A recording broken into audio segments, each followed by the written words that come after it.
C'est des choses tout à fait réelles qui sont partagées par énormément de gens. On a des témoignages très nombreux, que ce soit moi, personnellement dans ma pratique, ou les producteurs qui constamment entendent parler de ça.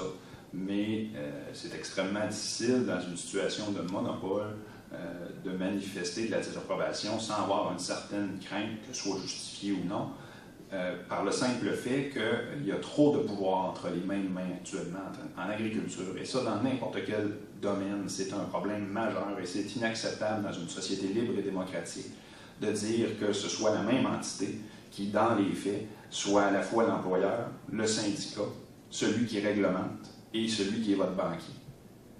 Il y a un contrôle terrible, les cas sont légion.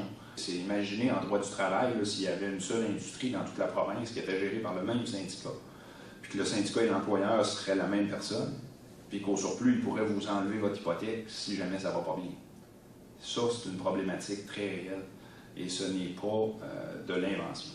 C'est des choses qu'on vit constamment, et c'est pour ça qu'il y a eu la création. Et cette création-là a été accélérée, je vous dirais, par le dépôt du projet de loi 21, qui, je le rappelle, est rétroactif. Ça, c'est pas juste aux agriculteurs que ça s'adresse à tous les justiciables. C'est de dire, écoutez, on va dépenser une fortune pour défendre nos droits devant les tribunaux. On va avoir gain de cause et du revers de la main à la demande de l'UPA, on va modifier la loi pour effacer tout ça. Pas seulement pour l'avenir, mais pour le passé aussi. Et ça, je pense que c'est une gifle au visage du système de justice avec égard pour l'opinion contraire. Ça et l'insatisfaction, je vous dirais, devant le livre vert, qui, ça, je pense que tout le monde était unanime pour dire qu'il n'y avait rien de concret dans le livre vert, c'était des vœux pieux. En ce qui me concerne, je trouvais que ça ressemblait à une campagne achetée chez nous.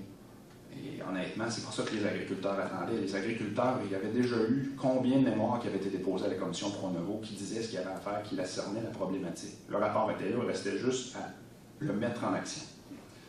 Et donc, là, ce qui est arrivé, c'est que les producteurs ont dit assez, c'est assez. On veut prendre notre destin en main. On est tanné d'être géré par des gens qu'on ne connaît même pas et qui, on est loin d'être convaincus, agissent dans nos intérêts comme producteurs. À la base, il y a trop d'intérêts mélangés dans ça.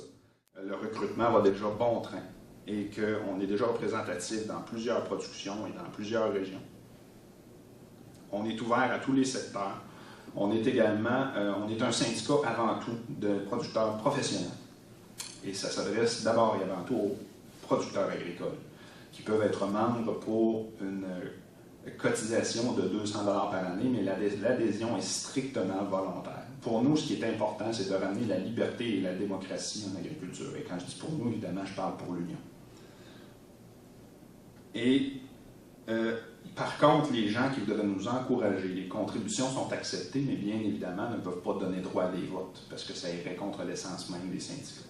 Et je vous dirais que c'est pour ça aujourd'hui qu'on est là devant vous pour vous dire on est au monde, on est sérieux, vous allez continuer d'entendre parler de nous et il va y avoir des actions concrètes parce qu'on n'attendra pas que les autres s'occupent de nous.